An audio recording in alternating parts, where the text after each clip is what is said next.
आप सब? आशा करती हूँ आप सब अच्छे होंगे। आइए आज हम पढ़ते हैं कविताएं।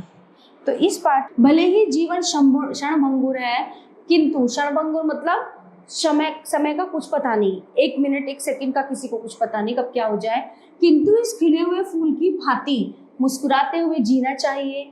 जीवन थोड़ा सही पर सुंदर और सार्थक हो, यही इस कविता का अभिप्राय है।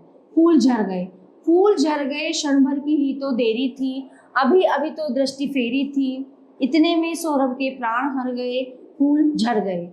दिन 2 दिन जीने की बात थी, आखिर तो खानी ही मात थी, फिर भी मुरझाए तो व्यथा भर गए, फूल झड़ गए। तुमको और मुझको भी जाना है, सृष्टि का अटल विधान माना है, लौटे कब प्राण गए बाहर गए, फूल झड़ गए। फूलों सम आओ हंस हम भी झरे, रंगों के बीच ही जिए और मरे, पुष्प अरे गए किंतु खिल कर गए, फूल झड़ गए। देखिए अब इस पाठ में जो है क्या बात की गई है कि फूल झड़ गए, कि क्षण भर की तो देरी हुई थी, अभी अभी तो मैंने दृष्टि फेरी थी, इतने में सौरभ के प्राण हर गए और फूल झड़ गए।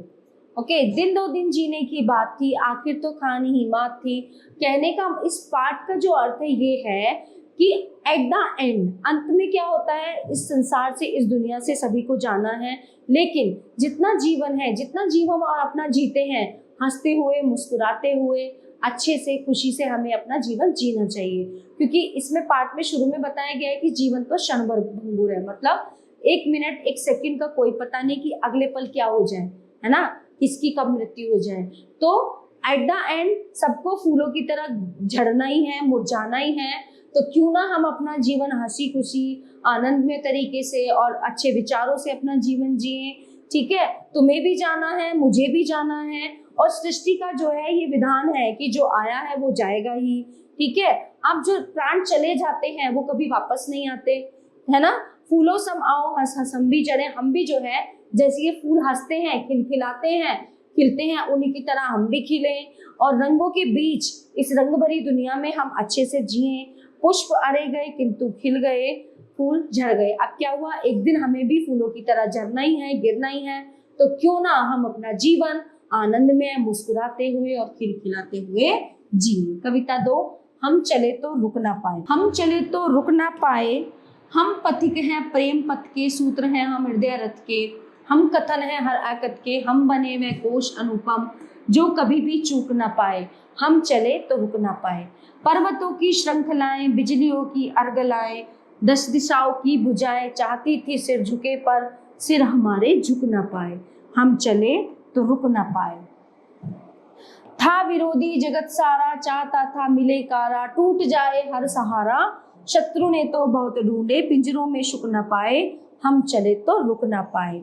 अब इस कविता का अर्थ है कि हर व्यक्ति को हम चले, कहने का मतलब है कि बच्चे इस कविता के माध्यम से बताना चाह रहे हैं हमें कि हमें ऐसे पथ पर, ऐसे रास्ते पर चलना चाहिए, सच्चाई के अच्छे रास्ते पर, जो हमें कोई रोक ना पाए।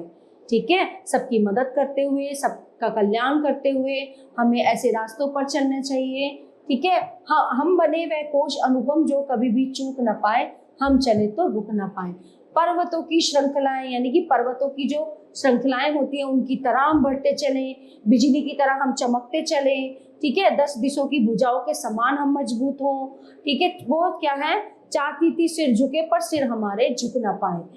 था विरोधी जगत सारा, सारा संसार जो है हमारा विरोधी बना हुआ था, हमें चाह रहा था कि हमें नहीं मिले सहारा और टूट जाए, हमें किसी की मदद ना मिले, किसी की हेल्प ना मिले। शत्रु तो उन्होंने बहुत ढूंढे, लेकिन हम जो है पिंजरे में कैद ना हो पाए, और हम ऐसे चले कि हमें कोई रोक ना पाया और ना ही हम रुक पाए।